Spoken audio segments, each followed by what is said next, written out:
Ahora, vamos. Vamos.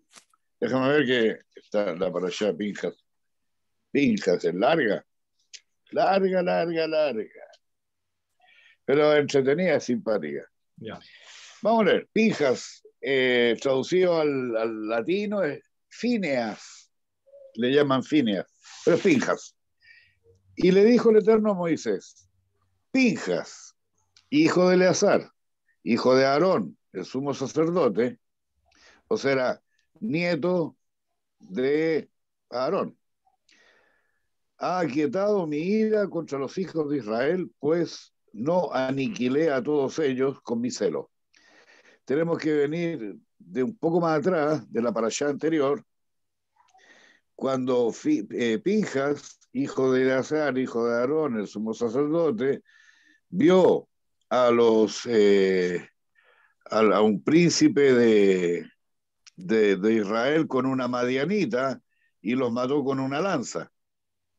Y había una plaga que murieron 24.000 personas porque se estaban contaminando con los dioses, con el Baal Peor, que era un dios asqueroso, y se estaban contaminando con esos dioses.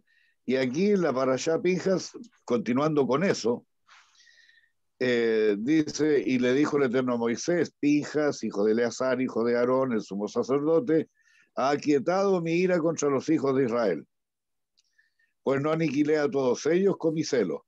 Ya había matado 24.000. Por lo tanto, aquí que le doy a Pinjas mi pacto de paz. O sea, por el acto de haber matado a Simri con la Madianita, le dio un pacto de paz para ser sacerdote. Mi pacto de paz, y será para él y para su simiente después de él un pacto de sacerdocio eterno, en reconocimiento de su celo por su Dios y de su expiación por los hijos de Israel. Y el nombre del varón de Israel muerto de la Midianita era Simri, hijo de Salú, de la tribu de Shimeón. Y el nombre de la mujer midianita era Cosbi, hija de Tzur, un príncipe de Midian. Y le dijo el Eterno a Moisés: hostiliza a los midianitas y castígalos, porque ellos fueron hostiles con ustedes mediante sus artimañas, al atraerlos a sus ídolos y a sus mujeres, como Cosbi, hija de un príncipe de Midian, que fue muerta el día en que se desató la plaga por causa de Baal Peor. Este Dios ya lo habíamos hablado, Baal Peor, que una de las cosas que había que hacer delante de él era defecar en frente del Dios y tener sexo arriba de la feca. Ese era uno de las cosas del Baal Peor, uno de los símbolos. Y ocurrió después de la plaga que el Eterno le dijo a Moisés y a Eleazar, hijo de Aarón, que es el padre de Pinjas: toma el censo de toda la congregación de los hijos de Israel de 20 años para arriba por sus casas paternas. Se incluirá a todo el que empuñe armas. Y Moisés y Eleazar, el sumo sacerdote, hablaron con ellos en los llanos de Moab, junto al Jordán, cerca de Jericó, y dijeron: censen a la gente de 20 años para arriba, como el Eterno le ordenó a Moisés. Incluyan a todos los hijos de Israel librados de la tierra de Egipto, capaces de empuñar un arma. Del linaje de Rubén, el primogénito de Israel, sus hijos, Enoc o Hanoch, que dio origen a la familia de los enoquitas, Palú a la familia de los paluitas, Hezrón a la familia de Hezronitas y Carmí a la familia de los carmitas. La familia de Rubenitas sumaron 43.730 almas. El hijo de Palú, Eliab, hijos de Eliab, Nemuel, Datán y Abiram. Datán y Abiram fueron junto con Coraj los amotinados contra Moisés y Aarón, o sea, contra el Eterno, y resultaron castigados al abrir la tierra que los tragó, devorando en la ocasión el fuego a 250 hombres, pero los hijos de Coraj no murieron. Del linaje de Simeón, sus hijos, Nemuel, que dio origen a la familia de Nemuelitas, Jamín o Yamín a la familia de Jaminitas, Jaquín a la familia de Joaquinitas, Zerach a la familia de Serajitas, Shaul a la familia de Saulitas. La familia simeonita sumaron 22.200 almas. Del linaje de Gad, sus hijos Safón, que dio origen a la familia de los safonitas, Hagí, familia de los hagitas, Suní, a la familia de sunitas, Osni, a la familia de los osnitas, Eri, a la familia de seritas, Arod, a la familia de los aroditas, Arelí, a la familia de los arelitas. Las familias de los hijos de Gad sumaron 40.500 almas. Del linaje de Judá, ojo con este nombre que salió recién, que decía Suní, que no tiene nada, que dio origen a la familia de los sunitas, no tiene nada que ver con los sunitas de los árabes, de los chiitas y los sunitas, no tiene nada que ver con eso. Es simplemente un nombre similar. Linaje de Judá, de Yehuda, y Onán, que murieron en la tierra de Canaán. Shela, o Selah, que dio origen a la familia de los selitas. Pérez, a la familia de los faresitas, y Zerach, a la familia de seritas. Pérez era el abuelo de Ishai, que es el padre del rey David. Ese es Pérez. Y fueron los hijos de Pérez, Hezrón, que dio origen a la familia de los Hezronitas, y Yamul, a la familia de los Jamolitas. De la familia de los hijos de Judá se contaron 76.500 almas. Del linaje de Isahar, Tola, que dio origen a la familia de los Tolitas, Puá, a la familia de los Puitas, Yasub, a la familia de los Jasubitas, Shimron, a la familia de los Simronitas, y de la familia de los hijos de Isahar se contaron 74.300 personas. Del linaje de Zebulón, Sared, que dio origen a la familia de los Sareditas, Elón a la familia de los Elonitas, Jailel a la familia de los Jailelitas, y de la familia de Zebulón se contaron 60.500. Del linaje de Yosef, sus hijos Menashe y Efraín, hijo de Menashe, Maquir, que dio origen a la familia de los Maquiritas, y Maquir engendró a Gilad, que fundó la familia de los Galaditas. Y estos fueron los hijos de Gilad: Geser, fundador de la familia de Geseritas, Helec, de los Helequitas, Asriel, de los Asrielitas, Sihem, de los Siquemitas, Semidá, de los Semidaitas, Jefer, de los Jeferitas, y Zelofhat, hijo de Jefer. Ojo con este nombre, Zelofhat. No tuvo hijos varones, sino hijas, cuyos nombres fueron Mahla, Noá, Jogla, Milca y Tirsa. Tal fue la parentela de Manashe, cuyo censo dio 52.700 almas. Linaje de Ebrahim, Sutela o Shurelach, de quien procedió la familia de Sutalajitas, Becher o Becher, con su familia bejerita, Taján, de su familia tajanita, hijo de Sutela, fue Herán, cuyos descendientes se llamaban Heranitas. Tales fueron las familias de Efraín, de quienes se contaron 32.500. Esos fueron los hijos de Yosef por sus familias. Del linaje de Benjamín o Benjamín, Bela, que dio origen a la familia de los Belitas, Ashbel, a la familia de los Asbelitas, y Ahiram, a la familia de Hiramitas, Sufam, a la familia de los Sufamitas, Jufam, a la familia de los Cufamitas. Hijos de Bela fueron Art, fundador de la familia de los Arditas, y Naamán, de quien procedió la familia de los Naamanitas.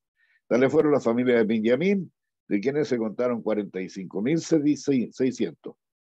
Después viene el linaje de Dan, que dio 64.400, de Asher, que dieron los hijos de Asher fueron 54.400, de Neftalí, que sumaron 601.630, y le dijo el Eterno a Moisés: A estos repartirán la tierra por heredad según el número de los hombres de cada tribu. A la más numerosa le vas a dar mayor heredad y a la menos numerosa le darás menos heredad. Cada tribu va a heredar conforme a su número según el censo. Sin embargo, la distribución de la tierra será por suertes. Cada cual heredará conforme a los nombres de las tribus de sus padres. Echando suerte, la posesión será dividida entre las tribus numerosas y las de menor número. Y estos fueron los censados de los levitas por sus familias de Gershon, la familia de los gersonitas, de Coat, la familia de los coatitas, de Merari, la familia de los meraritas, y fueron la familia de la tribu de Leví, los libnitas, hebronitas, majlitas, musitas y coreitas. Coat engendró a Amram, y la mujer de Amram se llamó Jochebed, hija de Leví, nacida en Egipto, quien le dio a Amram por hijos a Aarón, Moshe y Miriam. Y Aarón tuvo hijos a Nadab, Abiú, Eleazar e Itamar. Y Nadab y Abiú murieron cuando ofrendaron un fuego extraño al Eterno. Y fueron sus censados 20,000, todos varones de un mes arriba. No fueron contados entre los hijos de Israel, porque no les correspondía heredad alguna en medio de los hijos de Israel. Tal fue el censo que hicieron Moisés y Eleazar, sumo sacerdote, en los llanos de Moab, junto al Jordán, cerca de Jericó. Entre los censados no figuraba ninguno de los que habían sido contados por Moisés y Aarón en ocasión del censo realizado de los hijos de Israel en el desierto de Sinaí, por cuanto el Eterno había predicho acerca de ellos que iban a morir irremisiblemente en el desierto. Así fue como no quedó de ellos ni uno, salvo Caleb, hijo de Jefroné, y Joshua ben Nun, que es el lugarteniente de Moisés, a quien después se le da la bendición y él entra a la tierra prometida con el pueblo. Y se acercaron las hijas de Zelofhad, acuérdense que acabo de leer a Zelofhad, hijo de Jefer, hijo de Galaad, hijo de Maquir, hijo de Manashe, hijo de Yosef, que se llamaban Mahla, Noá, Joclá, Milcá y Tirsa, y se presentaron ante Moisés y ante Eleazar, el sumo sacerdote, y ante los jefes de la tribu de la congregación, junto a la entrada del tabernáculo de reunión, y dijeron: nuestro padre murió en el desierto, pero no estaba entre quienes se amotinaron contra el Eterno con la gente de Coraj, sino que murió por su propio pecado, sin dejar hijos varones. ¿Por qué el nombre de nuestro padre va a desaparecer de la familia por no haber tenido un hijo varón? Danos posesión entre los hermanos de nuestro padre. Y Moisés expuso la causa ante el Eterno. Y el Eterno le contestó a Moisés: dicen bien las hijas de Zelofhad, le vas a dar una posesión de la heredad recibida por los hermanos de parte de ellas, del padre de ellas, y las vas a transferir la heredad del padre, y le vas a decir a los hijos de Israel: de todo varón que muere sin dejar hijo, vas a pasar su heredad a su hija, y si no tuviera hija, dejará su herencia a sus hermanos, y no sé si no tiene hermanos, darán la herencia a los hermanos de su padre. Y si su padre no tiene hermanos, va a pasar la heredad al pariente más próximo de la familia, y él la poseerá. Esta será la ley de derecho para los hijos de Israel, como el Eterno le ordenó a Moisés. Aquí tenemos un caso en que las mujeres sí tenían voz y voto en el Israel antiguo, como en el Israel actual. Siempre las mujeres tuvieron voz, voto y tuvieron derecho a réplica, a queja y a soluciones para todas sus... O sea, no somos un pueblo tan machista como dicen por ahí. Las mujeres siempre tuvieron voz y voto. Y le dijo el Eterno a Moisés: sube al monte Abarim y contempla la tierra que he dado a los hijos de Israel. Cuando la hayas visto, serás reunido con tu pueblo, tal como fue reunido tu hermano Aarón. Por cuanto te rebelaste contra mi mandato en el desierto de Sin, y se amotinó la muchedumbre, y vacilaste al glorificarme con el agua ante los ojos de ellos, el agua de Meribá en Kadesh, en el desierto de Sin, cuando golpeó la roca en vez de hablarle. Por eso Dios no le permitió la entrada a Moshe. Y le respondió Moisés al Eterno: designe el Eterno Dios de los espíritus de toda carne, a un hombre que dirija la congregación, un hombre que la pueda llevar, traerla y conducirla para que el pueblo del Eterno no quede como rebaño sin pastor. Y entonces le dijo el Eterno a Moisés, toma a Yoshua, bin Nun, o Josué, hijo de Nun, un hombre dotado del espíritu necesario, y pon tu mano sobre él, y lo vas a presentar a Eleazar, el sumo sacerdote, y a toda la congregación, y le impondrás su cargo ante ellos, y le vas a conferir tu dignidad, para que toda la congregación de los hijos de Israel le obedezcan, y estará delante de Eleazar, el sumo sacerdote, que consultará por él el juicio de los Urim ante el Eterno. Según su palabra, irán a la guerra y volverán él y todos los hijos de Israel. E hizo Moisés lo que había ordenado al Eterno y puso a Yoshua bin Nun delante de Eleazar, el sumo sacerdote, y de toda la comunidad. Y apoyó sus manos sobre él y lo puso en funciones, tal como lo había dispuesto el Eterno. Y le dijo el Eterno a Moisés, ordena a los hijos de Israel, cuídense de ofrecerme el alimento para mis ofrendas ígneas de olor grato para mí a su debido tiempo. Y también les vas a decir, esta es la ofrenda ígnea que vas a presentar al Eterno. 2 corderos de un año sin mácula, cada día por holocausto. Vas a ofrecer uno de los corderos a la mañana y el otro a la tarde. Y también un diezmo de efa de harina de sémola por oración, amasada con un cuarto de hin de aceite de oliva de olor grato al Eterno, como el que se ofrecía al Eterno en el monte Sinai. Y su libación será un cuarto de hin por cada cordero. La libación de vino fuerte para el Eterno se hará en el lugar santo, el altar. Y vas a ofrecer el segundo cordero al atardecer con una ofrenda y una libación como para el de la mañana. Es ofrenda ígnea de olor grato al Eterno. Y el día Shabbat vas a ofrecer 2 corderos, uno de un año sin mácula y 2 diezmos de harina de sémola por oblación, amasada con aceite y su libación. Ese será el holocausto de cada Shabbat, además del holocausto perpetuo y su libación. Y el primer día de cada mes, Rosh Chodesh, vas a ofrecer un holocausto al Eterno consistente en 2 novillos, un carnero y 7 corderos de un año sin tacha, y 3 diezmos de harina de sémola por oblación amasada con aceite por cada novillo, y 2 diezmos de harina de sémola por oblación amasada con aceite por cada carnero. Y por cada cordero un diezmo de harina de sémola amasada con aceite por oblación. Será ofrenda ígnea de olor grato al Eterno, y sus libaciones serán de medio hin de vino por cada novillo, 1/3 de hin por el carnero y 1/4 de hin por cada cordero. Tal será el holocausto del principio de cada mes, o Rosh Chodesh, todos los meses del año. Se ofrecerá al Eterno un macho cabrío por expiación, además del holocausto perpetuo y su libación. Y en el día 14 del mes primero se celebrará Pesaj, la Pascua del Eterno. Y en el día 15 de ese mes será festivo. Durante 7 días se va a comer panásimo, matzá, y el día primero será de santa convocación. No vas a hacer en el trabajo servil alguno, y vas a brindar ofrenda ígnea al Eterno de 2 novillos, un carnero y 7 corderos de un año. Serán sin tacha, y la oblación correspondiente será de harina de sémola amasada con aceite. 3 diezmos por novillo, 2 diezmos por el carnero, y un diezmo por cada uno de los 7 corderos. Y van a ofrecer un macho cabrío por expiación, van a ofrecer tales sacrificios además del holocausto matutino que se les prescribe para todos los días. Y así van a ser los 7 días brindando al Eterno sus ofrendas de olor grato con el holocausto diario y las libaciones.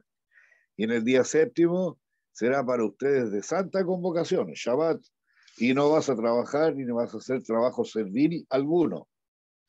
También en el día de las primicias, Yom HaBikurim, cuando traeréis la ofrenda de los primeros frutos al Eterno, o sea, 7 semanas después del segundo día de Pesaj, eso estamos hablando de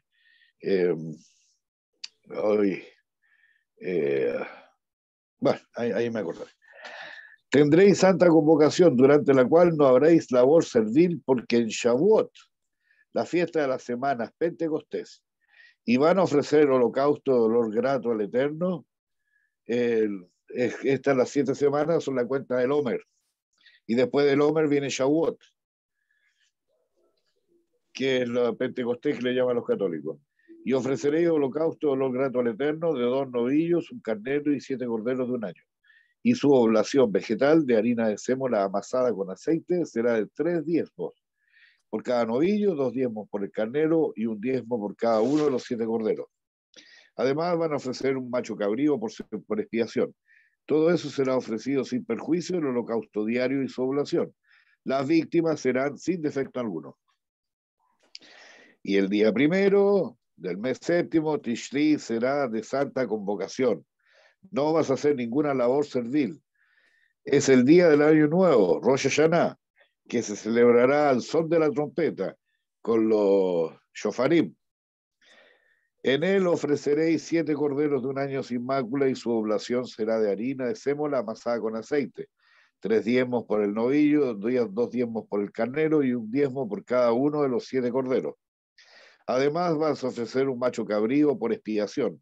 Todo ello será ofrecido sin perjuicio el holocausto del mes y su oblación vegetal y el holocausto diario perpetuo y su oblación de olor grato al Eterno conforme a lo prescrito. Y el día 10º del mismo mes será para ustedes de santa convocación, día de expiación general, Yom Kippur. Van a afligir sus almas, van a ayunar y no van a hacer trabajo servil.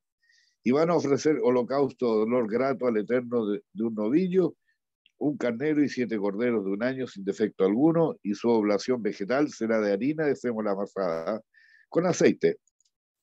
3 diezmos por el novillo, 2 diezmos por el carnero y 1 diezmo por cada uno de los 7 corderos. Y también un macho cabrío por expiación, aparte de la ofrenda expiatoria ordinaria, el holocausto cotidiano, su oblación y sus libaciones. Y el día 15 del mes séptimo será asimismo de santa convocación, en que no van a hacer trabajo servil y van a celebrar la festividad al Eterno durante 7 días. Y van a brindar por holocausto, ofrenda ígnea, olor grato al Eterno. Aquí se está dando Sukkot, la fiesta de Sukkot. Y el segundo día van a ofrecer 12 novillos, 2 carneros y 14 corderos de un año sin tacha, con la oblación y todo eso. El día tercero, 11 novillos. El día cuarto, 10 novillos.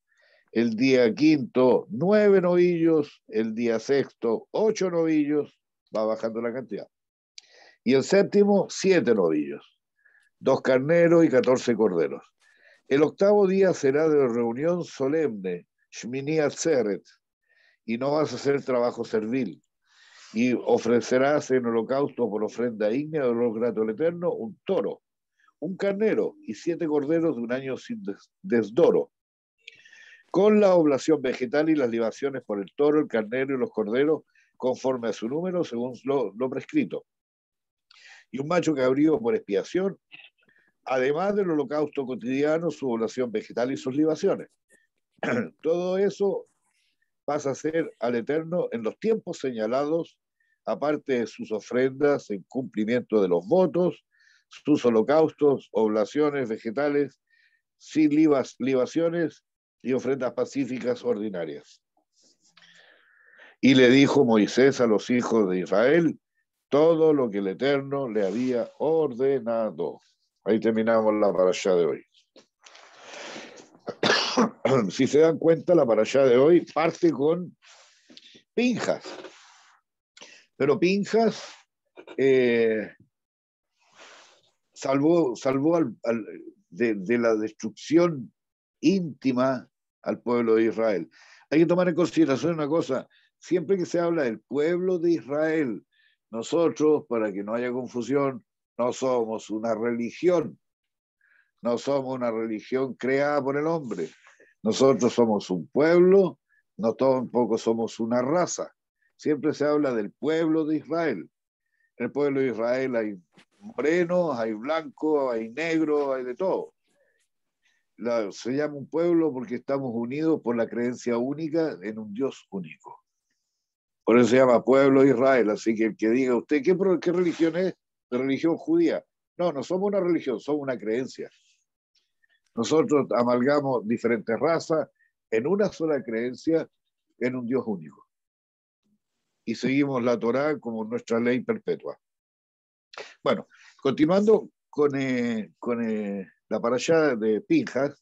Bueno, Pinjas se dio cuenta, él como nieto de Eleazar, o sea, nieto de Aarón, perdón, hijo de Eleazar, tenía en su mano la posibilidad de dejar pasar un acto de rebeldía del pueblo, porque se supone que los príncipes y los señores de cierta tienen que dar el ejemplo.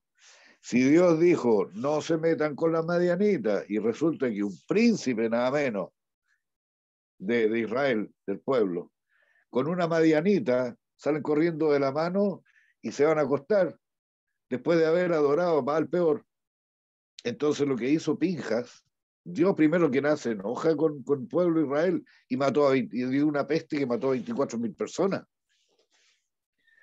Y el acto de Pinjas de no permitir más que un príncipe o una autoridad se rebelara contra la palabra divina y los mató a los dos, paró la rebelión, paró las muertes y el pueblo pudo seguir, pudo continuar. Después en esta para allá también tenemos todas nuestras fiestas. Ahí están, ¿y qué se hace en cada fiesta? Está el Shabbat, está Sukkot, está Yom Kippur, está Rosh Hashanah, está Shmini Atzeret, está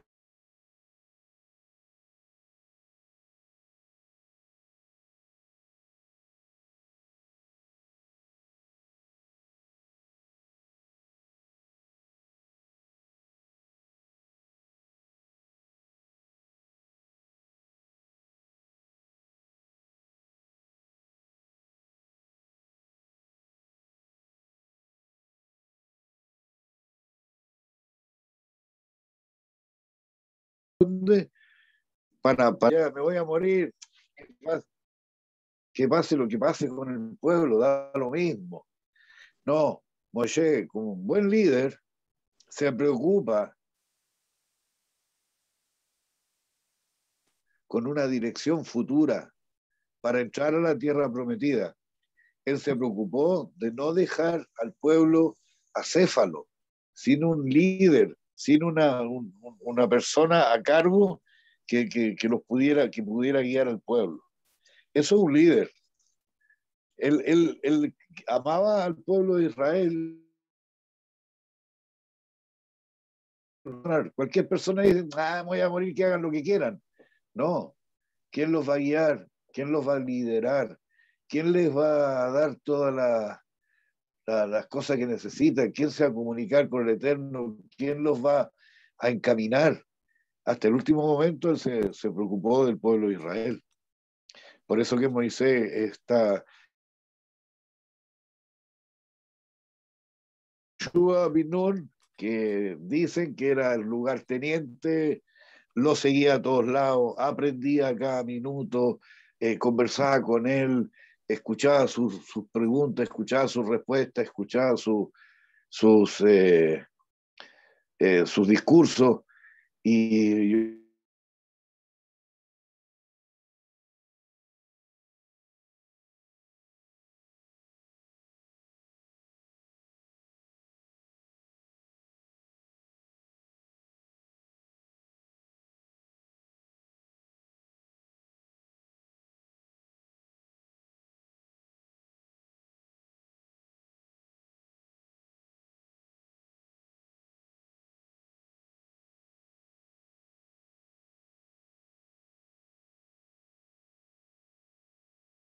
Eh, hola, hola, hola, ¿me escucha? sí, hola, Hola. Primera pregunta, ¿tenéis sí, café ahí o no? si tengo qué, ¿Café? no, Porque estáis cagados de frío, parece. no, no, no, no, no, no, sí, no me he sacado la parca nomás. No, nada más. Oye, la finalidad de esta parashá, eh, ¿cuál fue lo que hizo Pijá frente al proceso del pueblo? ¿Cómo? Solo soy yo, pues, compadre, no usted, pues. No, hombre, es que no te escuché bien la pregunta. ¿Cuál fue el proceso de Pijá para el pueblo? ¿Cuál fue su proceso? ¿Fue su política? ¿De Pinjas? ¿Sí? De Pinja. Nadie le dijo nada a Pinjas. Pinjas se tiró por colores propios. Él quiso defender al pueblo porque vio que se estaban desbandando.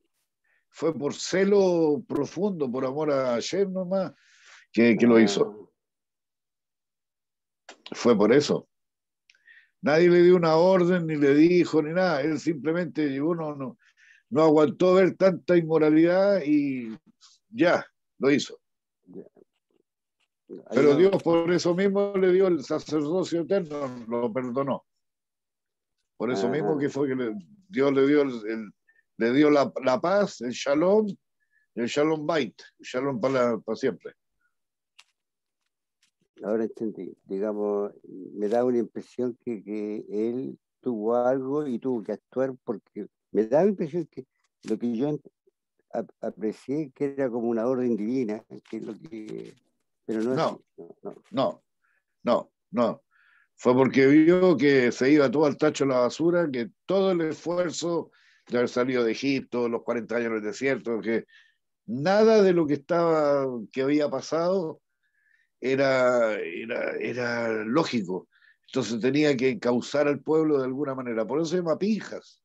O sea, no se llama, por eso no se llama Pinjas. Por eso la parashá se llama Pinjas. Porque parte con él. Con él, antes de que estaba de lo que hizo Pinjas, murieron, Dios le dio al pueblo ¿cómo se llama esto? Una enfermedad que murieron, una plaga, que murieron 24.000 personas previas. O sea, las madianitas, después acuérdate que estábamos en la parashá de Bilam, el rey Balak de Midian, como Balak, o sea, como Bilam, el mago Bilam, bendijo a Israel en vez de maldecirlo. Entonces planificó y dijo, ya, pues las mujeres madianitas son interesantes, son buenas mozas, son bonitas, tienen bonitos cuerpos, son simpáticas, son agradables.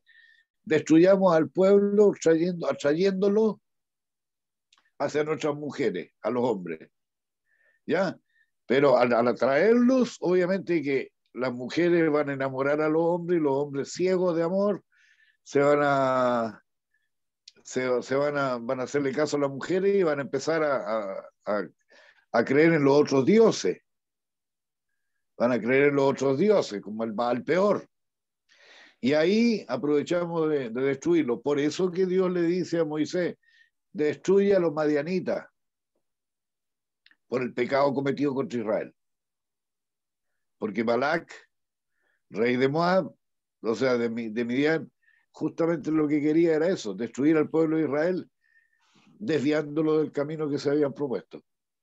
Y en contraposición a eso, llega Pinjas, que ve a Simri, al príncipe de una de las tribus de Israel, y que se va con una midianita después de haber adorado al Dios peor, y lo traspasa con la lanza porque ya fue insoportable para él después de 40 años en el desierto, que ya está casi toda la regeneración muerta, porque Dios lo prometió que no iban a llegar, y ver que eso se iba a destruir, que todo el pueblo se iba a destruir, se iba a contaminar con todos los dioses extranjeros.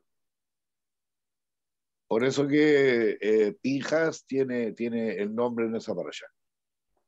Por un acto de un acto extremo de celo por el pueblo y por Adonai, por allá. Oye, Julio, Dime, una pregunta y un comentario. Yo una vez me acuerdo sí, conversar con un dirigente político acá de Quilpué, un gallo ex militar, y me decía que Chile es un acuerdo político. El ser chileno es parte de un acuerdo político que está en las constituciones. Y siempre se comenta que es el pueblo judío. Hay muchas explicaciones. Pero lo que tú comentas es como si nosotros somos un pacto político con Dios, una cosa así. Hicimos un pacto con Él, nos da cierta constitución, y el que está dentro de esa constitución, de esas leyes, es judío. Tan simple como eso, no es ni raza, ni quiere decir ni religión. O sea, la religión es parte de este pacto político, que es como una forma de llevarlo a una práctica más común. Y en ese aspecto, a ver, yo me acuerdo cuando vivía en Israel, las leyes son súper estrictas para los políticos, no es como acá. El que tiene más le pegan duro. Yo me acuerdo perfectamente a Ariel Sharon, el gran Ariel Sharon, una vez él o su señora tuvo una cuenta corriente en Francia que estaba prohibido con $100. Y siendo ministro de Educación, inmediato, y todos decían, pero no sé, exagerado. Creo que era la cuenta de la esposa incluso. Como que ella... Y me acuerdo de esto. Lo Estaba haciendo algo ilegal. Claro, algo ilegal y aquí, pero ¿qué te pasa? Una cuenta de $100 de su esposa porque se le quedó en el tintero, así, literalmente, se le quedó en el tintero, se le olvidó y estaba prohibido por la ley judía. Y cuando lo asignaron de ministro de Educación, bueno, lo echaron, se tuvo que ir, no lo aguantaron nada. Por ejemplo, ahora vive Netanyahu, uno de sus cargos es haber recibido una caja de habanos. Así de duros son. Bueno, Pinchas igual fue mucho más duro con el príncipe, porque quizá un judío común, si se mete con una medianita, ya no está bien, pero si al príncipe lo mató al tiro, ¿no? O sea, es parte del pacto nuestro, parece que ponerle mano muy dura a los líderes y con el pueblo ser un poquito más blando, parece, ¿no? Pero es que aquí el líder tiene que dar el ejemplo. Un líder no puede hacer las cosas, hablarlas y por detrás de la puerta hacer otra cosa. El líder tiene que serlo las 24 horas del día, los 7 días de la semana, los 30 días del mes y los 365 días del año. El líder tiene que ser líder en todas partes. De hecho, es tan extremo que cuentan de que un rabino lo vieron comiendo en un restaurante no kosher. Y al día siguiente los alumnos le dijeron, rabino, lo vimos comiendo en este restaurante no kosher. Entonces el rabino dijo, pero que yo no estaba comiendo, pero lo vimos ahí. Entonces ya te está dando a conocer de que si él, el rabino, era líder de una comunidad, no puede hacer para callado cosas que la comunidad en algún momento lo va a ver. Entonces, la gente, por eso en Israel, en la época de Moshe, es tan duro contra el líder y tiene que seguir al pie de la letra todo lo ordenado, porque si no, vienen los castigos. El líder siempre tiene que ser el que está a la cabeza y el de que demostrar moralmente, con toda su capacidad, tiene que ser el líder siempre, para demostrarle a los demás cómo se tiene que continuar la vida, cómo tiene que hacerse. Oye, no es en otros países. Sí. ¿Qué coincidencia hay con la muerte de los 24.000 alumnos de Rabbi Akiva, que también murieron con una peste, con estos 24.000? ¿Por qué ¿Es solo coincidencia o hay algún parámetro que se podría decir de estas muertes? Los de Rabbi Akiva fueron 33.000. ¿33? No, 24.000. Ah, 24.000. Con la peste. Claro, fueron 33.000. Ya. Los de Rabbi Akiva. No, Dios, acuérdate que Dios también le dio peste al pueblo cuando se portó mal y les tiró escorpiones y serpientes. Y murieron no sé cuántos miles. Cuando fue lo de Coraje, murieron 250. 30.000 cuando murieron los del el becerro de oro, que murieron como 30.000. Si Dios te tira plaga, ¿no? No. Dice, a ver, se está portando mal, plaga, listo. ¿Cuántos van a morir? No sé, pero plaga. Hasta que alguien corte la plaga. ¿Sabes los que coincide el número de 24.000? Los que mueren cuando abusan de Dina y los hijos de Jacob les piden que se circunciden y matan a todo el pueblo. Y ahí mencionan el mismo número, 24.000. Ahí coincide. Mira, hay alguna cosa numerológica, pero honestamente no te la puedo responder ahora. Tiene que haber alguna coincidencia. 24.000, 40.000 son números muy que tienen cierta relevancia. El número 7, el número 4, el número 8, cuando fue el Mabul, o sea, fueron 40 días y 40 noches de lluvia. Entonces, son cifras que representan algo. La numerología está bien especificada ahí, la numerología. Las cantidades también. Oye, Julio, sí, no te puedo responder ahora. Sí. Oye, con respecto a, en la Torá constantemente te habla de hacer holocaustos, sacrificios, cantidad de vacas, cantidad de animales, y es una constante. Como nosotros ya no tenemos el templo, sí, en teoría los rabinos hicieron que el sacrificio se reemplace por los rezos, ¿cierto? Así es, sí. Pero sí, me imagino que sí, ya. Los rezos tienen cierta lógica para mantener como el sacrificio. Pero, ¿qué pasa si lo llama la actualidad, en la cual me da la impresión que muchos ya no quieren ni rezar porque no le da ni sentido o tiene como un tema de como que no me sirve para nada? Incluso, mira, hay gente que dice que si uno hace el servicio militar en Israel y lucha por Israel es como si estuviese siendo una tremenda mitzvah. ¿Qué pasa? Como que si cambió desde el templo de holocausto animal a los rezos, hoy día no podría pasar tranquilamente otro tipo de cosas, hacer un mundo mejor, o hacer cierta acción por el planeta, o ser mejor por Israel, porque yo, en mi caso, y muchos judíos sienten que el ritual de rezo les genera un tremendo vacío que no tiene mucho sentido.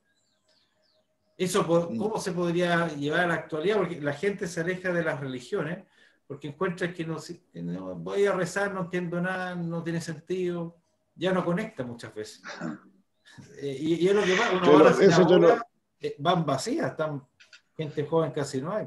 Uno va a la iglesia, gente joven no hay, porque no. Pero sí la gente quiere conectarse con Dios, si esa cuestión, la gente quiere conectarse, quiere hacer cosas buenas, pero las formas ya pareciera que no le producen ningún tipo de conexión. Te lo voy a contestar. ¿Qué se llama orar? La gente dice, voy a rezarle a Dios para pedir. La gente, ¿qué hace? Va a pedir. Van a pedir. Dios mío, sáname. Dios mío, dame plata. Dios mío, quiero esto. Dios mío, quiero lo otro. Quiero. La oración, en su verdadero sentido, no es pedir, es agradecer. Tú cuando vas a la sinagoga o van a la iglesia, repiten como loros. Van para que la gente los vea. No, lo que es oración, si tú quieres un sacrificio como un holocausto de olor grato a Dios, tienes que entrar en tu alma, en tu neshama. La neshama. Y entrar a la neshama, ahí tienes que concentrarte y no pedir, agradecer. ¿Cuántas veces lo he dicho? Hay tantas cosas por agradecer. No vayas a pedir.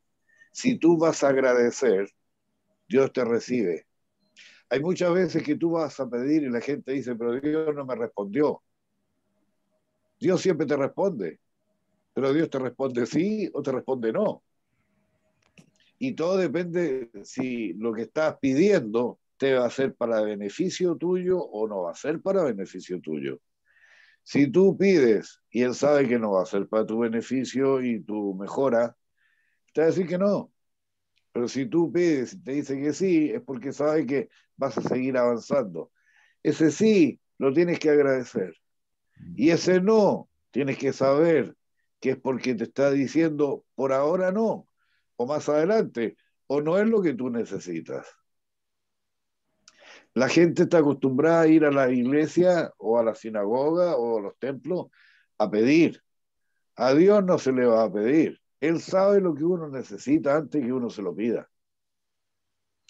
Pero si tú internamente te preparas y dices, no voy a repetir las cosas que me repiten en la mitad, por ejemplo, en la mitad hay una cosa escrita que se lee y todo el rey lee la mitad.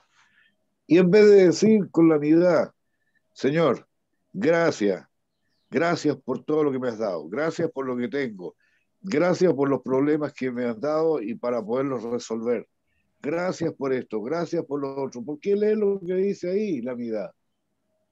Hay mucha gente que va a la sinagoga y algunos están mirando el traste de la calle que está al frente, otro está mirando la florecita, otro está pensando que tengo una gana de entrar al baño, otro está pensando, uy, cuando termine el Shabbat, vamos a ir a comer arriba, ojalá que haya cosas ricas. Pero ¿quién está preocupado de hablar con Dios? ¿Quién? Esa es parte de lo que es la Cábala. La Cábala es eso. Hablar con el Creador, conectarte con el Creador permanentemente, todos los días, a cada minuto. Agradecer lo bueno y lo malo, porque es por tu beneficio, es por tu bien. Si tú no agradeces, si tú vas a donde tu papá y tu papá te tiene un auto, te tiene comida, te tiene, y no le agradeces nunca, al final no te dan nada. Porque como pasa con la mucha gente millonaria, que a los hijos le dan de todo, pero se despreocupan de ellos. Cuando tú tienes una necesidad y agradeces, el mismo padre se siente complacido de darte más. ¿Me entiendes? Si tú le agradeces permanentemente a Dios, Dios permanentemente se complace en entregarte más porque te ve que eres agradecido. Hay muchas cosas esas que hay que aprenderlas. Hay muchas cosas que hay que estudiarlas, hay muchas cosas que el sábado, si Dios quiere, vamos a hablar sobre ese tipo de cosas en la primera charla de Cábala.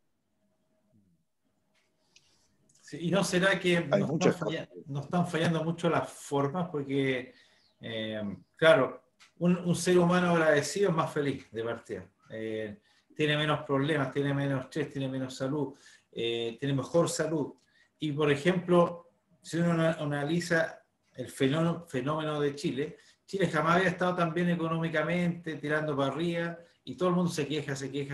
En vez de agradecer, se fijan en lo que no tienen. O sea, no sé, ahora ya antes vivía bajo el puente, ahora vive en una casa chica, pero no, el otro tiene uno más grande. ¿No será ese un mal olor para Dios o no? Exactamente, es mal olor. Po. Entonces Dios, ¿qué hace? Mira por otro lado y dice, hagan lo que quieran. Yo no les voy a prestar, no les voy a dar nada. Si quieren hambriar, yo les doy. Pero si ustedes no me agradecen, no están contentos, viven dentro de la envidia, viven dentro de saltarse los mandamientos como se les da la gana. Yo les voy a dar una peste. ¿Cuál es la peste más grande que tenemos en este minuto? El comunismo. No el COVID. No. Les voy a dar una peste en que los voy a fregar de tal manera. Y para el resto del mundo los comunistas, y para nosotros los judíos el antisemitismo. Sí. Cuando los judíos estamos saliéndonos de la Torá, cuando estamos saliéndonos de los marcos de la Torá, y nos creemos partes del mundo, y no sabemos o no queremos saber de la misión que nos encomendaron, Dios que nos manda plagas. ¿Cuál es la peor plaga para nosotros? El antisemitismo. Y mientras más nos separamos, más antisemitismo nos manda. ¿Te das cuenta? Cuando el pueblo judío está unido y está pendiente de la Torá y está haciendo lo que Dios quiere, el antisemitismo baja al tiro de presión. Pero la cuestión está de somos un país laico, tenemos en Tel Aviv la más grande marcha gay del mundo, estamos saliéndonos de la Torá. Entonces, o los que vivían en Alemania, no, ich bin Deutsch, soy alemán. Y hasta la cuarta generación te agarraban porque tenías sangre judía. No les importó que fuera alemán, que tuvieras negocios con los alemanes, que hablaras alemán, que estudiaste como los alemanes, que comías lo mismo que los alemanes. No les importó. Te estaba saliendo de la Torá y esos son los castigos que nos manda Dios. Todas las pautas que están aquí en la Torá, que nos tiran pueblos enemigos, que nos tiran pueblos que nos quieren masacrar, que nos tiran dioses distintos para poder hacernos caer, que nos tiran mujeres de otros ámbitos para que nos hagan caer con sus dioses. ¿Qué te da? Antiguamente daba plaga y moría gente. Ahora, ¿qué te da? Justamente eso. Antisemitismo. Es una plaga espiritual hoy día. El comunismo, el antisemitismo.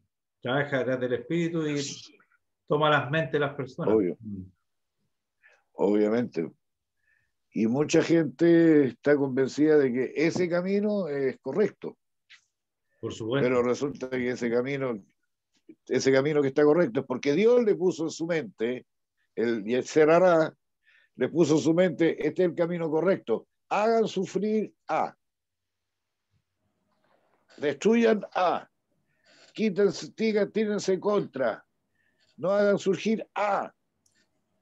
Son todo, si tú te fijas, son todas cosas absolutamente mandadas de arriba, porque no es normal que si tú estás sano, como la sociedad chilena que estaba sana, y le envíes un virus por gusto para enfermarlo.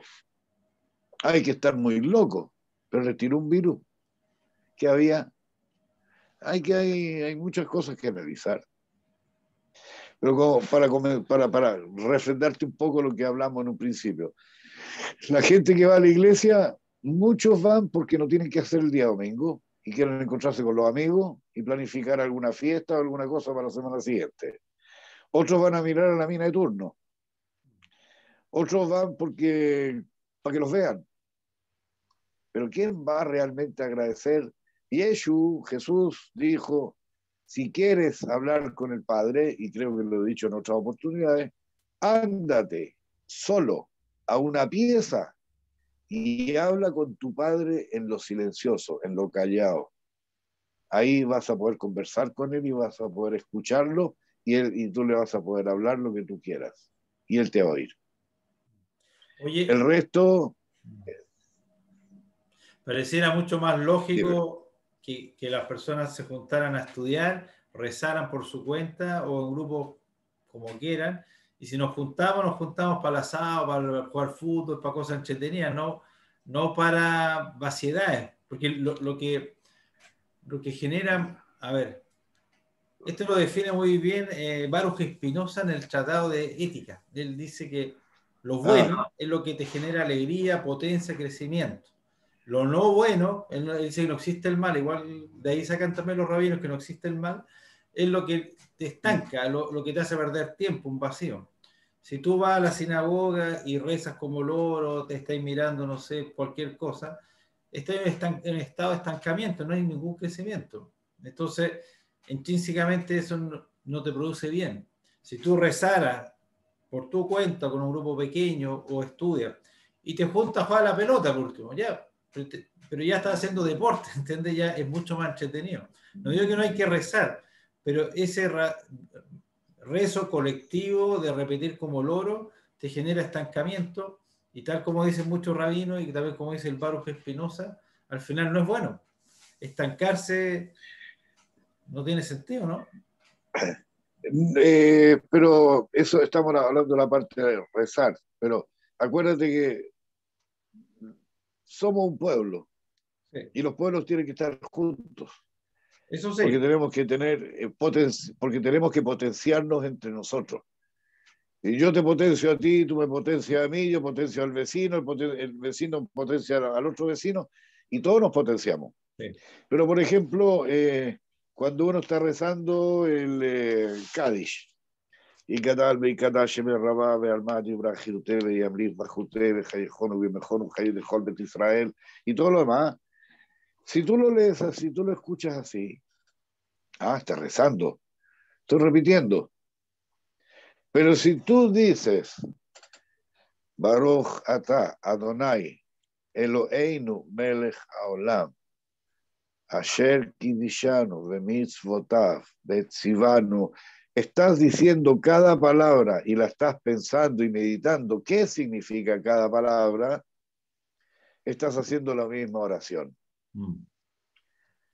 Pero al estar consciente de lo que estás diciendo, estás abriendo una puerta a tu mente y a tu alma y a tu corazón para que esas mismas palabras con conciencia tú ya sepas hacia dónde van dirigidas. El de al lado reza lo mismo que tú, pero tú con conciencia sabes lo que estás diciendo. El otro va porque fue. Tú vas porque sabes y a dónde quieres ir y a dónde quieres llegar. O sea, lo más Hay mucha gente que reza en la intención. Y la conciencia y el estudio, la preparación también. Así es. La misión más importante nuestra, que es Jehová, como se dice, obligatorio, y estudiar Torah. Si no estudias Torah, es un vacío. Obvio, obvio. Y nosotros estamos hechos para la Torah, pues. Sí. Nosotros estamos hechos para la Torah. Y nosotros estamos hechos ¿para qué está hecha la vida nuestra? Para leer y estudiar Torah y comprender al Creador. Sí. Sí. Si un judío sin Torah es nada, no es judío. Sí. Por mucho que tenga certificado. Es cualquier cosa. O sea, pero está en un vacío, está en un estado plano. Voy a decir algo. Sí, claro. Me hace recuerdo de mi padre. Porque mi padre antes de trabajar a la dirección de Carabineros como abogado, él hacía llamada y repetía Deuteronomio, estas palabras que te escribo, meditarla en toda ocasión. Meditarla. Medítala. Claro, digamos lo que está diciendo Julio, apoyo 100%, porque yo cuando hago el rezo, yo lo hago no como un papagayo. Cada palabra me voy concentrando y le doy dando a la profundidad de lo que está diciendo. Entonces yo creo que es lamentable que tanto las sinagogas como las iglesias cristianas son repeticiones. Nada más. Yo voy a poner un poco, esto lo estudié en la teología, que el famoso que usted lo debe conocer, era mi maestro, y Hugo Sopera, un gran teólogo chileno, el gurú le llaman acá. Él decía, si nosotros como cristianos, decía estas cosas que yo las utilizo también, dice, si las reflexionamos y las razonamos, ¿qué es lo que quiere decir el Padre Nuestro? ¿Cierto? Nos daríamos cuenta que nosotros estamos preparados para este reino, no para otro reino. Claro, y Jesús lo dice, porque Jesús está llamando al reino. Dice, Padre Nuestro, venga a tu reino y hágase tu voluntad como allá en el cielo, acá en la tierra. En ningún momento está diciendo que nos vamos a ir a otro reino a gobernar con él, en absoluto. No. Entonces, él decía que decía que los cristianos tomaban estas cosas como un juego y no le dan la profundidad que tienen que darle lo que dice el rezo. He dicho, señora. Gracias. Mira, por ejemplo, cuando tú vas a la sinagoga, rezás Shema, ¿cierto? Yo me acuerdo que hace unos tiempos atrás, cuando estaban abiertas las sinagogas antes de la pandemia, yo empecé en la Bimá a rezar el Shema, pero no lo estaba rezando, todo antiguamente lo rezaban Shema, Israel, Adonai, Eloheinu, Adonai, Echad, y seguían. Y un día de repente empecé y dije, Shema Israel,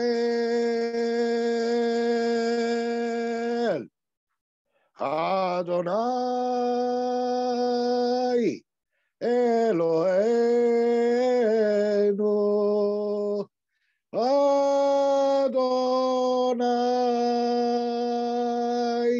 Echad.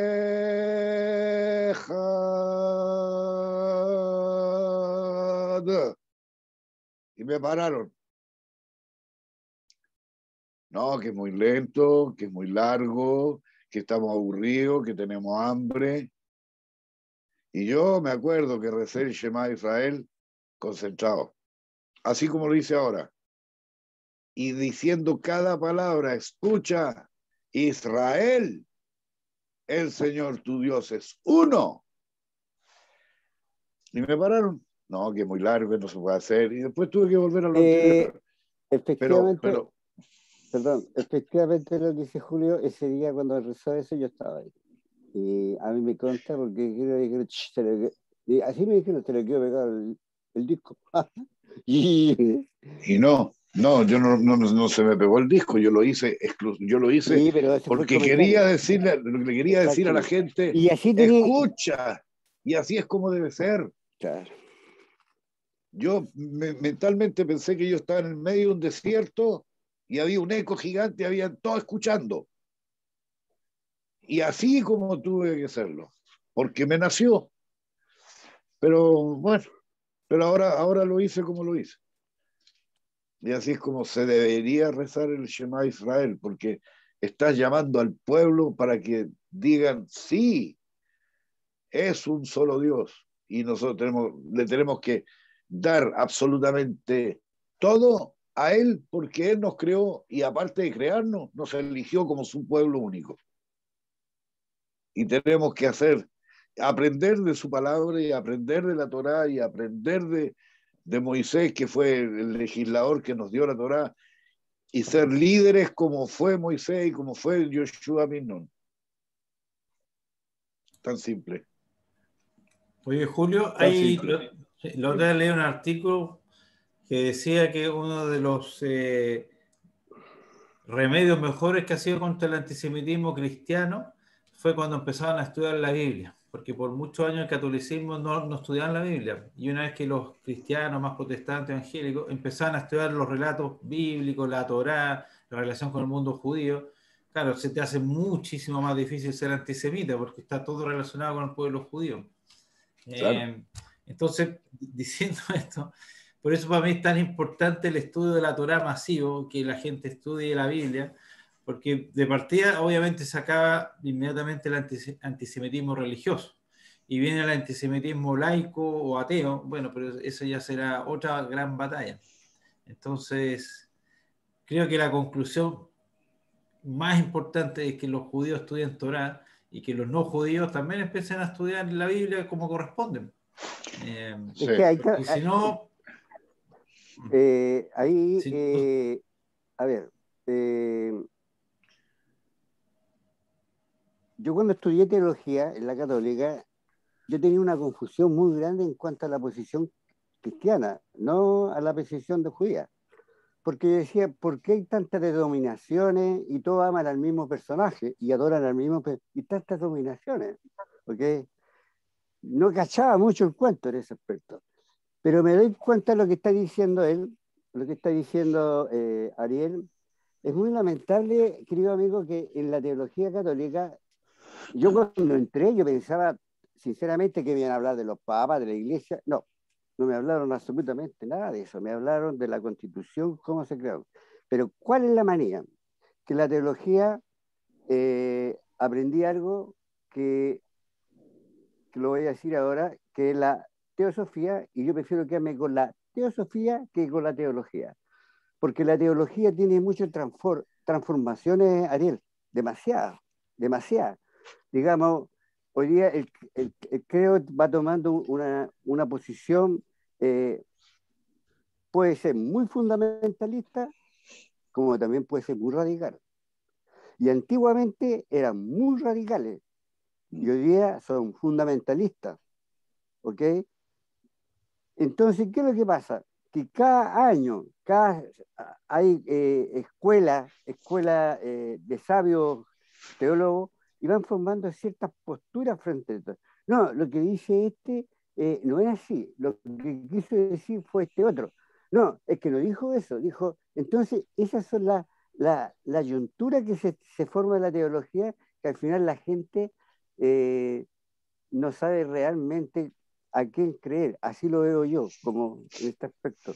Porque hay teólogos que dicen que, por ejemplo, he escuchado, teólogo, un francés decía que la salvación no es que Jesús la da, la salvación se la tiene que dar uno mismo. Hacer el bien, buscar, hacer todas cosas positivas para tener su salvación, ¿ok? En la parte terrenal. Pero otros lo dicen, no, que todos vamos a ir al cielo, que yo me voy a bautizarme en el nombre de Él para ser salvo. No, esos son puntos teológicos que están dando ahí. Y la confusión, que en estos momentos, si tú me preguntáis cuántas teologías hay, está la luterana, la calvinicana, la anglicana, la presbiteriana, la bautista, la metodista, hay miles de teologías, interpretación del contexto. A cambio lo que es el judaísmo, del pueblo escogido de Dios, eso fue una creencia y se mantiene en esa creencia. Esa es la tradición que ha tenido. Así como la trajo Abraham, de creer al Todopoderoso, ¿cierto? Incluso los mismos algunos profetas lo dicen, ¿cierto? Esa es nuestra mantención que estamos en este camino. Esa es la diferencia que tenemos. Esa es Nosotros no somos teólogos. Nosotros creemos.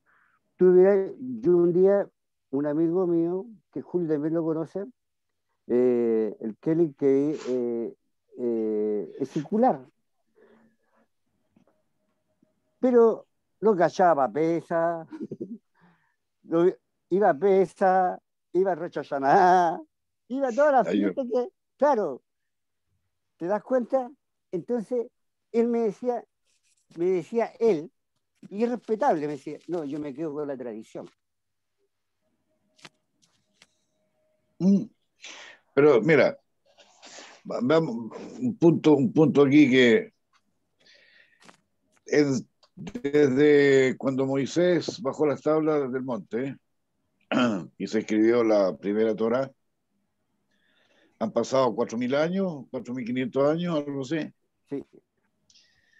Y hemos sido expulsados de todas partes y siempre se llevó Torá y se escribieron rollos de Torá y todo lo demás.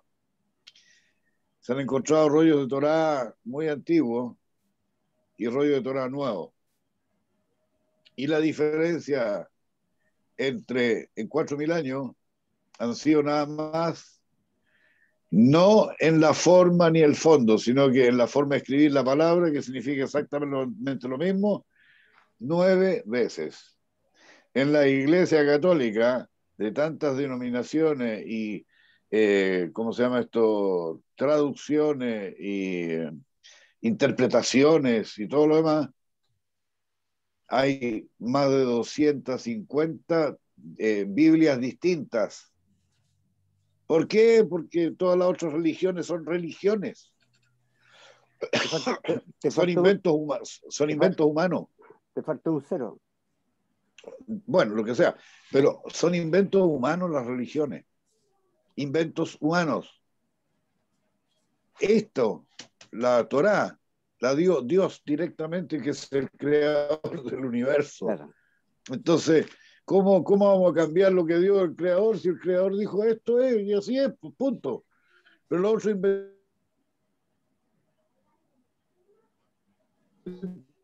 inventaron y hasta el día de hoy. ¿Cuántos inventos religiosos están los chinos, japoneses, los vietnamitas, los...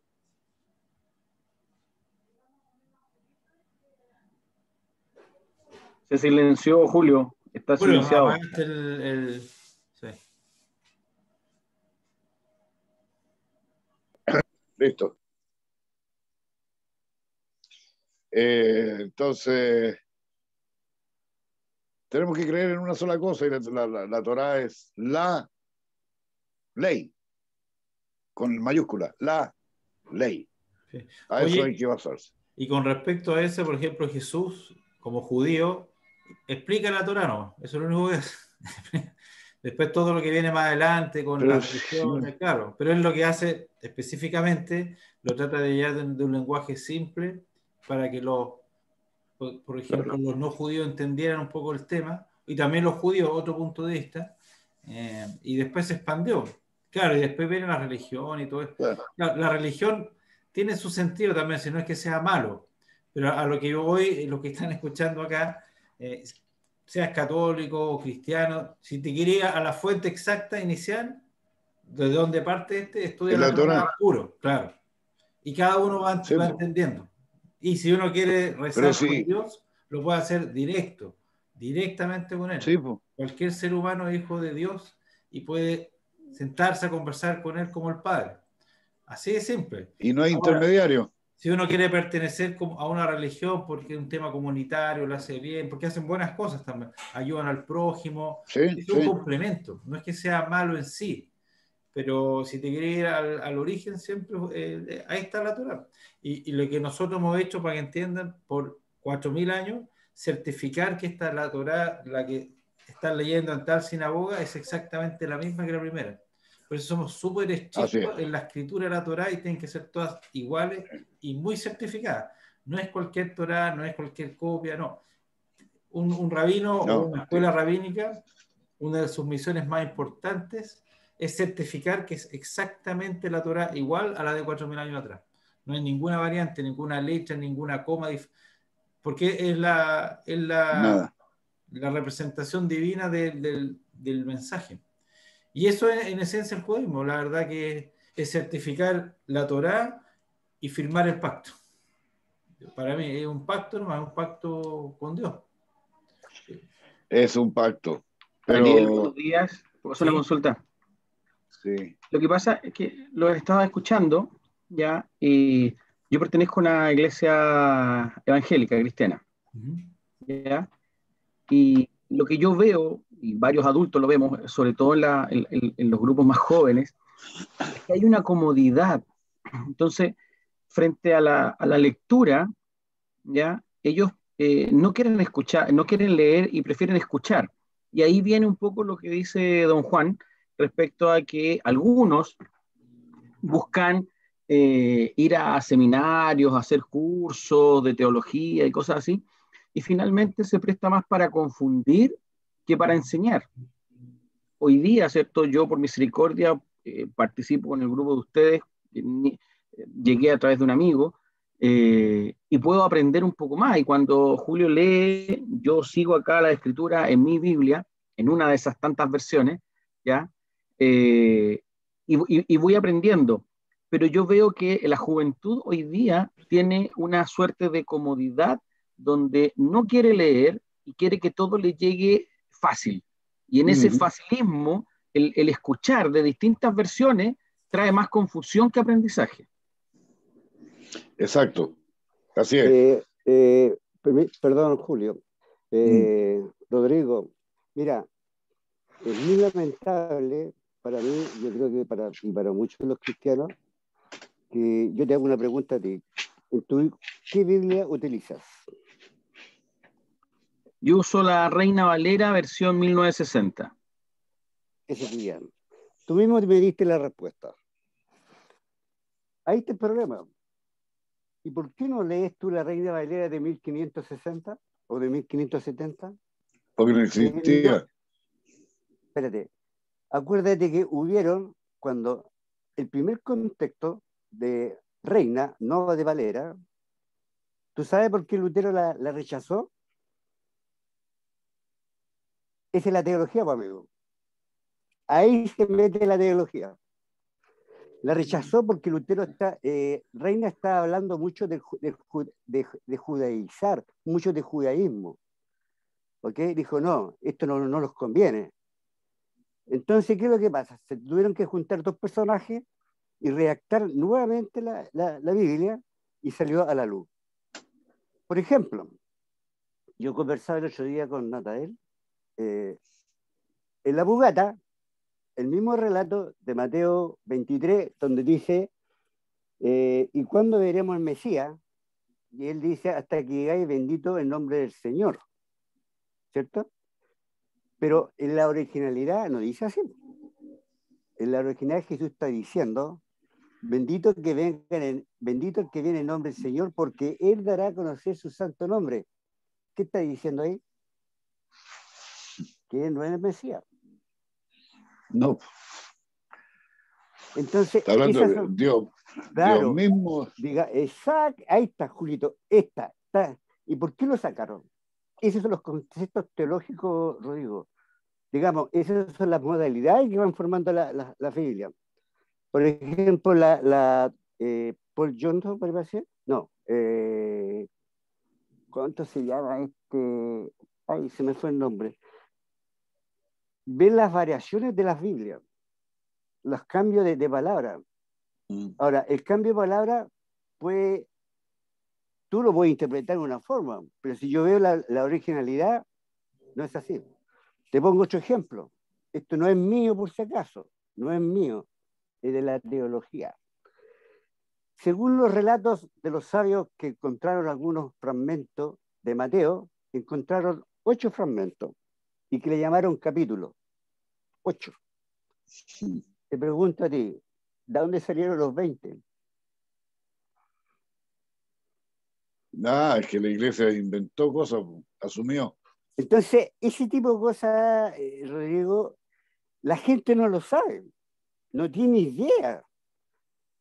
Entonces, ¿qué es lo que pasa? Que lo que dijo Julio, la religión la ha creado el hombre y la ha construido con un hombre con un objetivo. La iglesia de por sí la creó con un objetivo. Si tú me preguntáis a mí lo que dice la historia, si tú me decís si Constantino creó la iglesia por una fe, en absoluto, era por la carencia social y económica que tenía en ese entonces. Y la mamita de ella, que Elena, ella fue la cagüinera para mí. Y le dijo, oye, allá afuera hay 5.000, están cantando, bailando, que venga el Mesías, y acá tenemos 100 y estamos muertos de hambre, acéptalo. Esa fue la estrategia. Ocio, el padre de la iglesia, el que hace muchos contextos y transformaciones, esto lo dice más que claro. Todos lo hacen con un propósito. Pero mucha gente, cuando yo le hablo de esto, me dice, no, es oposición. No, yo no tengo oposiciones, yo estoy viendo lo que está escrito. La constitución política chilena, a mí tal vez no me debe gustar, pero está la constitución, ¿por qué querés que haga yo? ¿Qué puedo hacer? No puedo hacer nada. Pero yo digo, no me gusta esto. Eso lo puedo decir. Pero yo repito lo que está escrito. No son posiciones mías o posturas mías en absoluto. Eso es lo que pasa en la teología. Y por eso se crean líneas de la misma. Te vuelvo a repetir. Si tú me preguntas, ¿por qué existe la calvinata? ¿Por qué existe la luterana, la anglicana? Y todas las que pueden existir, todos tienen su modalidades. Y también tienen toda su teología de reemplazo. Cada uno la arregla a su acomodo y la tira. Esa es la modalidad que tiene en la parte de la teología. La teología es una muy buena fuente para estudiar, para tener conocimiento. Y eso lo hice yo. No lo hice para ser maestro, no, lo hice para tener conocimiento, porque yo como trabajo mucho con gente cristiana en la ONG, y yo tengo que tener roce con pastores, y te lo digo, que a mí me lo han tirado en mi cara. No, para que el pueblo sea salvo, usted tiene que aceptar a nuestro Cristo Jesús, para que nosotros seamos salvos. Y yo le pregunto, y bueno, ¿el Cristo Jesús de dónde viene? ¿De qué pueblo viene? Viene Yo una vez le contesté. Claro, mira, en el año 1800, cuando estaba la esclavitud en Estados Unidos, cuando estaban los esclavos en Estados Unidos, y creo que hay una película, manipularon la Biblia de tal manera que decían que los hijos de Cam eran los negros. Y como Cam había portado mal con su padre Noé, y Noé lo maldijo, todos los descendientes de Cam tenían que ser esclavos. Y eso se lo leían a los esclavos en las plantaciones de Estados Unidos. Así manipularon la Biblia para hacer creer a los pobres negritos que eran esclavos porque Dios quería que eran esclavos. Eso es manipulación. Y así han manipulado durante muchos años, 2000 años. Bueno, como dice don Juan, hoy día todavía existe esa manipulación. no solamente con las versiones, sino que con el discurso, como dice Julio. Sí, pues. El discurso Sí, es, pues. es muy poderoso. Obvio. Y hay gente que habla muy bien y que convence. Pero por eso yo normalmente trato de hacerle el quito a los pastores, porque los pastores al tiro me tratan de judaizante. Una vez fui a una iglesia, la de Maipú, hace años atrás, cuando yo vivía en Maipú, fui a visitar el templo votivo. Y te lo voy a contar. Yo estuve en el templo votivo. Y de repente estaba mirando las estatuas, qué sé yo, y le hice un comentario a un cura que estaba ahí. Un comentario. Y el cura me agarra del hombro y me va a pegar un combo y se retuvo. Y yo me caí en la risa. Me dijo, usted, y en español, para variar, usted como habla parece judío. Y me iba a pegar el cura. Yo lo miré y le dije, sí, soy judío. ¿Y cuál es su problema? Me echó. Casi me echa en realidad. Se fue, se dio media vuelta y ya no lo vi nunca más. En el templo votivo Maipú, o sea, esa es la actitud de la iglesia, y esto fue hace años atrás, 10 años atrás, 11 años atrás, un poco más. Esta fue la actitud de un cura en una iglesia por un comentario que yo hice respecto a una imagen que había ahí. Entonces, hay animadversión, hay animosidad desde la creación de la iglesia, porque ¿para qué estamos con lecera? La Torá es libertad, es pensar en forma libre y no acomodarla a los tiempos que se viven. Y mucha de la gente, reyes o emperadores, qué sé yo, que han atacado al judaísmo, lo han atacado porque justamente judaizar significa pensar en forma libre y darle libertad mental a las personas para que no se dejen pisotear por los reyes o los señores. Y a estos gallos no les conviene que haya gente así. Necesitan esclavos para poder sobrevivir. De hecho, ¿cómo comienza nuestra historia? Con una gesta libertaria de Egipto. Esclavos que se libertaron. Ahí empieza la historia. Y eso no le conviene a los reyes, ni a los señores, ni a los emperadores, ni a los tiranos. No les conviene. Porque pensar como judío significa ser libre mentalmente y no hacerles caso y no pescarlo. Y les duele y les molesta.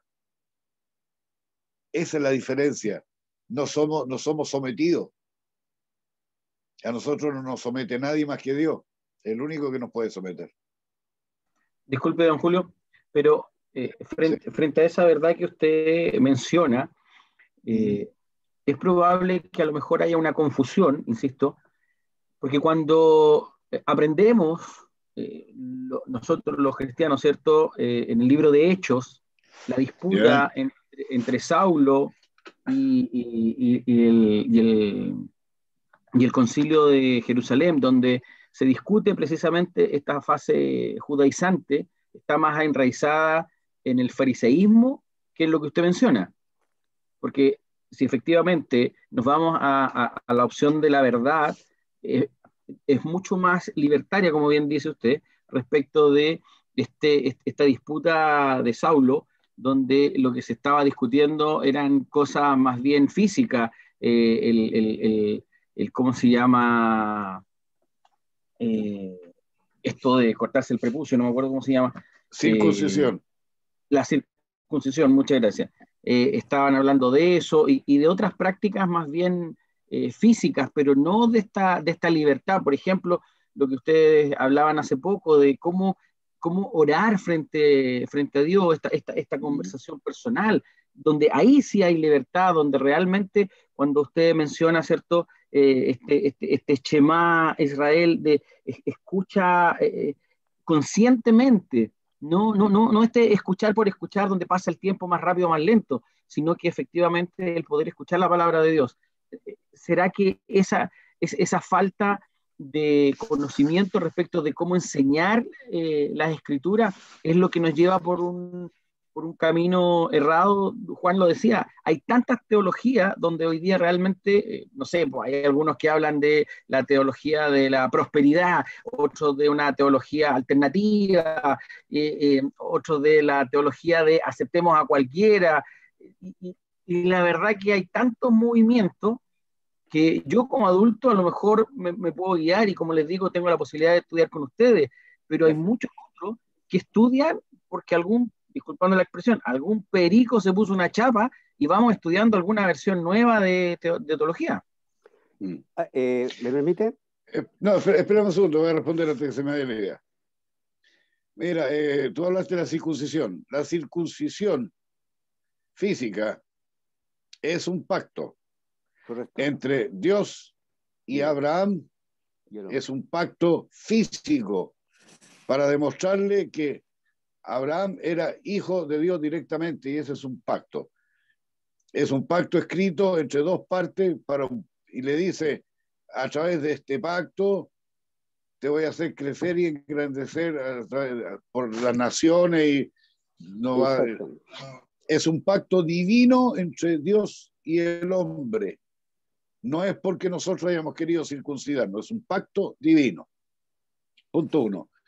Punto 2, Saulo o Shaul, ¿ya?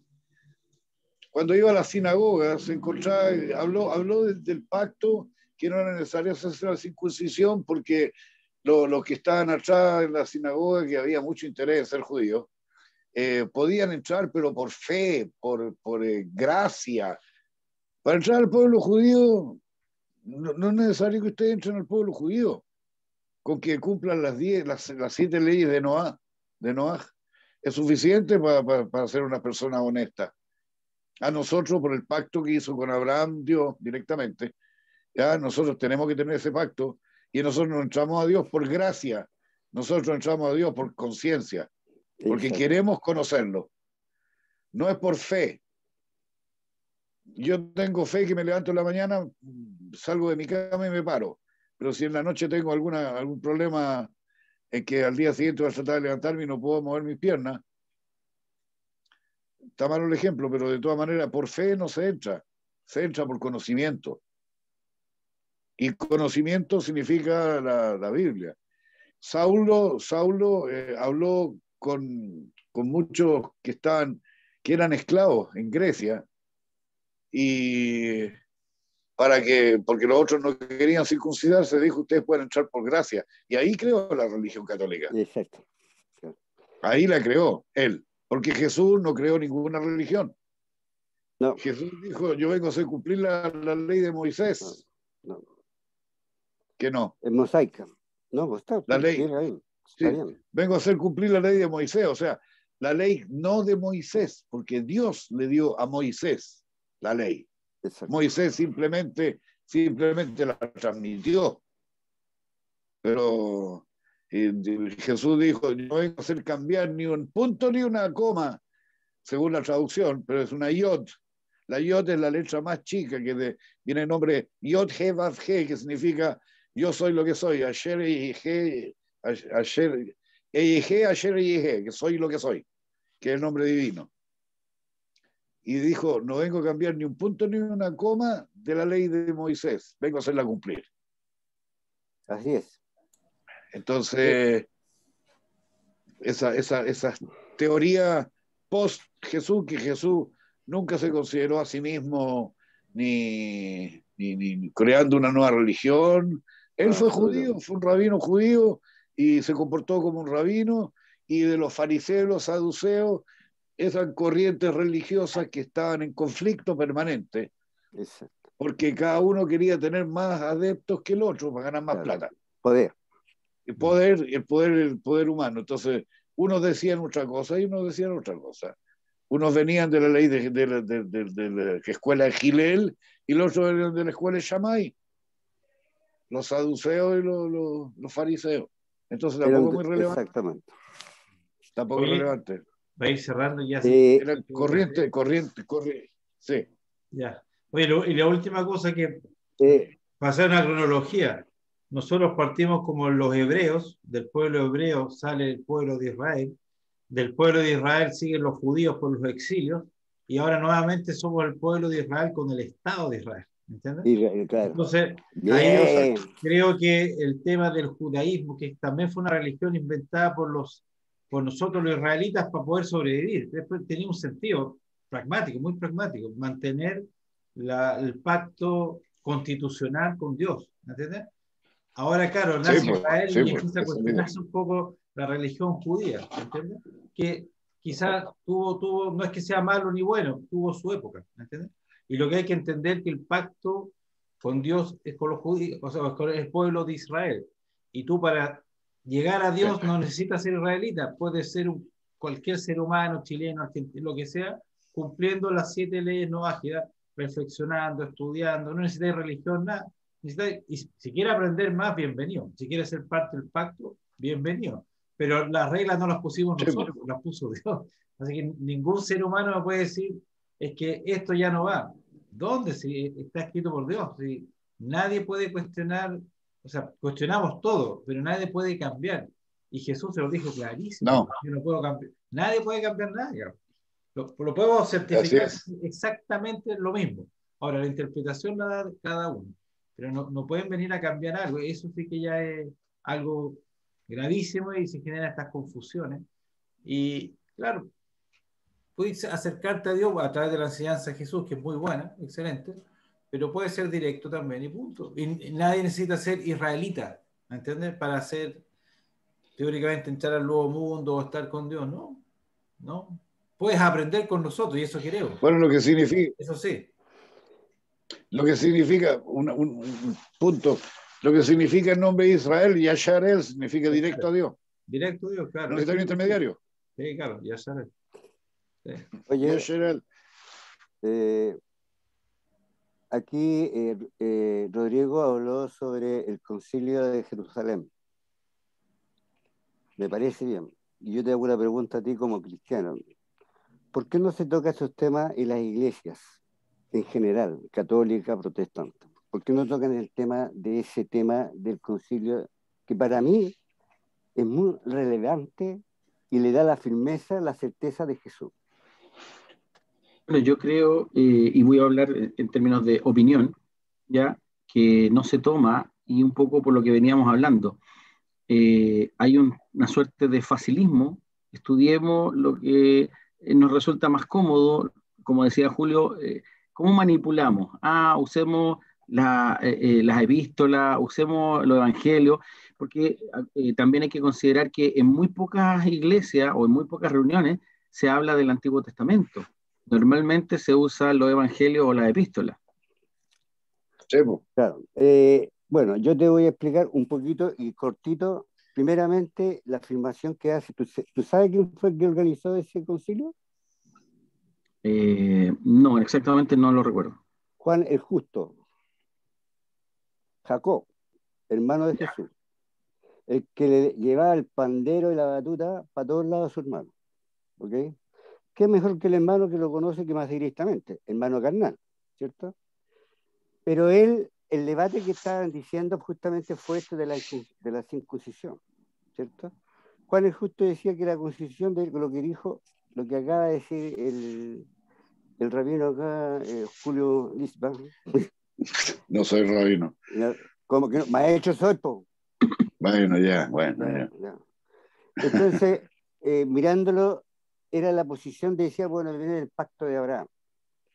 ¿Qué es lo que pasa? Que cuando vieron ese relato, Paulito, Saúl, como tú bien sabes, la Iglesia Católica y todas las iglesias son paulistas. ¿Ok?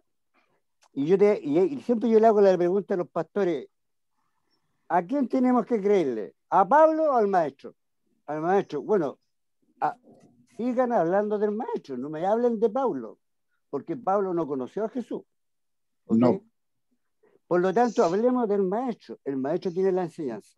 Bueno, esa era una de las temáticas de ese concilio y que querían aceptar a todos, pero tenían que hacerse la circuncisión. Y los que no ¿qué es lo que hace Pablo después? Lo que acaba de decir Julio. No, por la gracia. ¿Ok? Y utilizan una palabra que también fue transmitida, que le dijo Abraham, ¿cierto? Que la circuncisión era por el corazón. Y de ahí sacaron la modalidad.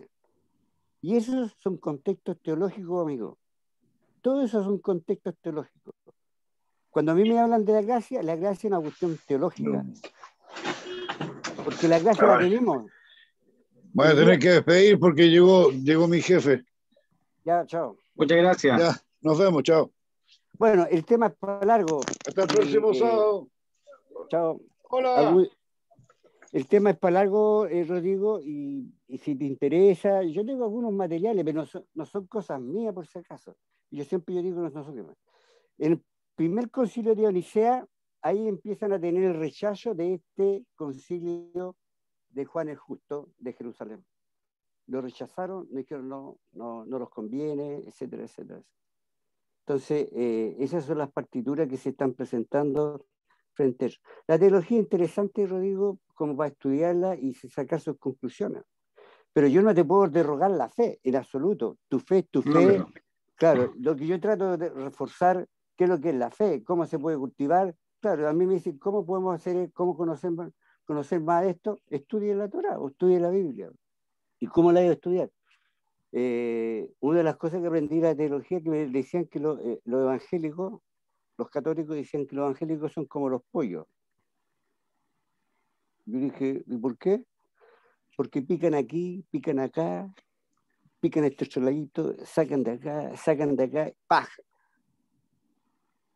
Y lo enganchan. Entonces me decía que hay que tener cuidado, porque tal vez lo que sacaron del Antiguo Testamento es como una referencia, pero no tiene nada que ver lo que estamos hablando a estos lados. En absoluto. Entonces, pero ellos lo hacen entender que es así. Ya. Hacen entender. Y te voy a dejarte para terminar, Mira. Rodrigo, te voy a dejarte una tarea para la casa. Pregúntate, y te hago la pregunta, ¿quién era Juan el Bautista? Después me lo responde. Ya pues, muchas gracias. Muchas gracias, Juan, Ariel, Julio. Como siempre, un gusto compartir con ustedes. Ya, pues gracias. nos vemos. Bye, bye. El próximo domingo. Chao, que estén bien. Chao. Chao.